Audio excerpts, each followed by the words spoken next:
Je vous ai montré dans la vidéo précédente comment faire pour pouvoir traduire les états d'une classe en VB. L'objectif maintenant, et on l'avait vu déjà un petit peu pour la réalisation de la consultation et de l'affectation de ces états en VB, l'objectif de cette vidéo est de vous montrer comment réaliser, traduire les comportements d'une classe en VB. Donc, tout simplement, déjà, l'ensemble des comportements d'une classe seront réalisés exclusivement à l'aide de méthodes que nous avons vues dans le tout premier ED.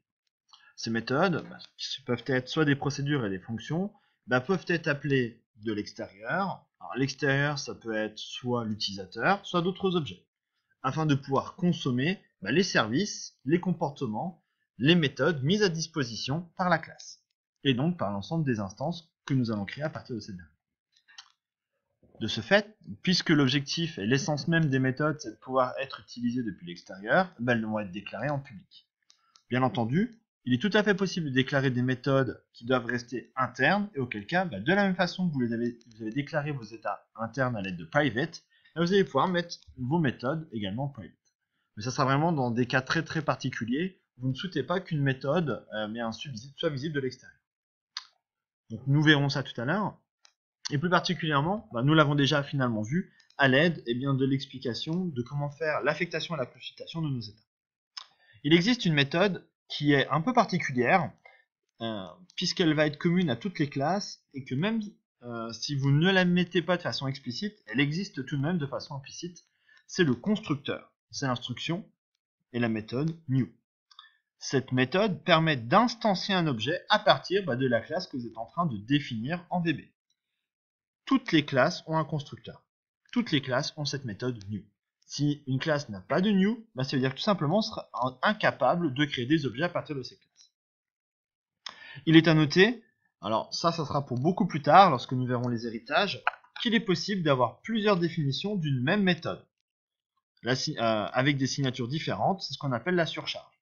Alors, par exemple, je vous montrerai un petit exemple relativement simple avec le constructeur, où on va être capable, par exemple, de créer un constructeur simple, c'est-à-dire on va juste instancier une classe, et un constructeur avec des paramètres d'entrée qui vont nous permettre, au même moment que nous sommes en train d'instancier, de créer un objet à partir de la classe, de lui donner, pourquoi pas, déjà des premiers comportements initiaux. Donc, ce que je vous propose de faire dans la démo. Un petit rappel par rapport à la vidéo précédente, tout simplement sur ces méthodes qui vont permettre de réaliser des comportements. Est-ce que je dois utiliser des procédures et des fonctions? Tout simplement, cette petite figure-là, qui ne paye pas de mine, va vous permettre assez rapidement d'identifier quel est le type de méthode dont vous avez besoin. Si vous avez juste besoin de faire un appel, c'est-à-dire de demander à un objet de faire quelque chose et que vous n'attendez aucun retour, ce sera une procédure qui sera utilisée. C'était par exemple le cas dans la vidéo précédente sur de l'affectation d'un état interne. Maintenant, si vous attendez, vous demandez à l'objet de faire quelque chose et vous attendez un résultat, ça sera comme l'ensemble des projets que nous avons déjà réalisés, ça sera par le biais d'une fonction. Par exemple, tout à l'heure, c'était le cas de la consultation d'un état. Nous voici donc dans Visual Studio avec notre classe parcelle comme nous l'avions laissé lors de la vidéo précédente. Et ce que je vous propose maintenant, c'est tout simplement de mettre en place des constructeurs. Alors, comme je l'ai dit tout à l'heure, même si ici nous n'avons mis aucun new, il est déjà de façon implicite dans la classe. Néanmoins, ce que je vous propose de faire, c'est de le mettre de façon explicite. Cette fois-ci, cette méthode doit être accessible depuis l'extérieur, et donc pour cela, on met en place un public. Public, new, le constructeur est une procédure, on n'attend pas un retour, ce n'est pas une fonction, new.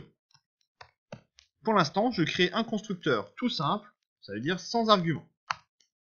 Je ne mets même pas de code ici, puisque ce n'est pas nécessaire, et voilà, j'ai ici explicité mon constructeur.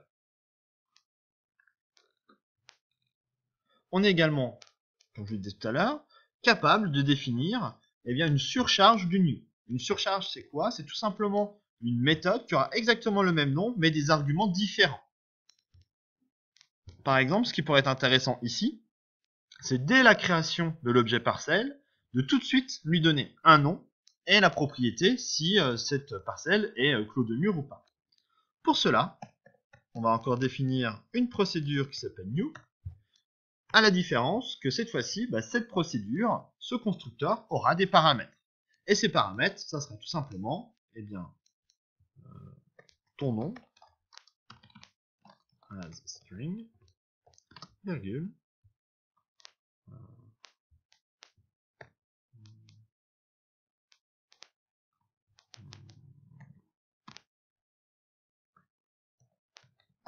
parce qu'elle est fermée, as, voilà.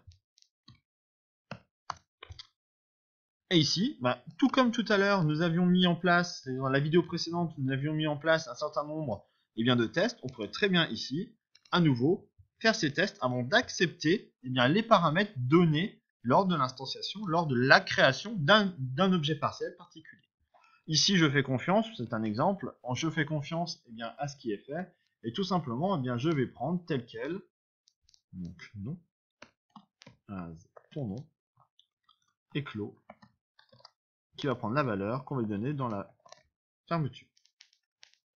Et voilà. Nous avons ici, cet espace, nous avons ici deux définitions de constructeurs, c'est-à-dire qu'on va avoir deux méthodes pour pouvoir instancier, créer des objets parcelles. Ce que je vous propose maintenant, c'est justement de mettre en place, d'utiliser cette instanciation et de donner réellement vie à nos objets parcelles. Puisque nous avons terminé la déclaration, c'est-à-dire nous avons créé notre classe parcelle, nous lui avons donné ses états, nous lui avons donné des premiers comportements, on va pouvoir être capable de commencer à créer, à instancier des objets à partir de ces classes. Pour cela, nous allons utiliser tout simplement le constructeur que nous avons défini, c'est-à-dire l'instruction new. Ce new va nous permettre tout simplement d'instancier un objet. Alors, puisque comme je vous l'avais dit, on ne va pas être capable, tout objet doit à un moment donné toujours être stocké, sinon il va être perdu. Et bien on va dans un premier temps, si vous regardez cette instruction ici, ici je suis tout simplement avec le new parcel, je suis en train d'instancier, de créer un nouvel objet parcel. Tout objet doit être stocké, on doit être capable de le retrouver, donc il doit être stocké dans une variable. C'est pour cela qu'ici nous avons créé une variable qui s'appelle parcel2 par exemple, qui est typée, et bien ici on voit qu'on peut utiliser la classe que nous avons définie comme étant un type. Ça veut dire que cette variable parcel2 est prête à recevoir un objet parcel. Objet parcel que nous lui mettons ici par cette affectation dans la seconde instruction. Pour pouvoir vérifier que notre objet situé, stocké dans la variable parcel2 est fonctionnel, on va tout simplement utiliser une de ces méthodes, la méthode qui nous permet d'obtenir, par le get, nous permet d'obtenir le nom associé. Donc je vous propose la petite démo qui va nous permettre d'instancier les différents objets parcels. Nous revoilà sur Visual Studio et l'objectif maintenant c'est de pouvoir utiliser cette classe que nous avons à l'instant définie. Pour cela, je vais me mettre ailleurs que dans ma classe, tout simplement puisque je vais vouloir la créer, pourquoi pas, dans un formulaire. Donc ici j'ai mon formulaire, je vais mettre en place un événement qui va me permettre, tout simplement le clic sur un bouton, qui va me permettre, lorsque nous allons effectuer ce clic, tout simplement de commencer à jouer avec cette classe. Donc je vais dans le code, donc je suis bien dans mon formulaire, je vais chercher mon événement qui m'intéresse, clique sur le bouton 1, et dans cet événement-là, j'ai tout simplement commencé à jouer avec mes objets. Donc comme on l'a vu dans l'exemple sur le PowerPoint, je vais me créer une variable, dim une parcelle, as parcelle. On remarque que ici, la classe, l'instruction est devenue de couleur un peu verte, qui signifie tout simplement que vous avez affaire à une classe. Donc ici, on remarque également que Visual Studio n'est pas content, puisque à l'heure actuelle, cette variable est vide. C'est pas parce qu'elle est déclarée comme étant de type parcelle que pour autant j'ai déjà une parcelle dedans. Il n'y a aucun objet qui a été instancié et créé, et donc à l'heure actuelle, cette variable est complètement vide. Pour pouvoir la remplir, je vais donc faire une parcelle. Je vais donc utiliser le égal d'affectation qui va me permettre de remplir cette variable, et je vais instancier à l'aide de new une parcelle. On remarque ici que l'erreur a disparu, puisque maintenant, effectivement, cette variable contient un objet.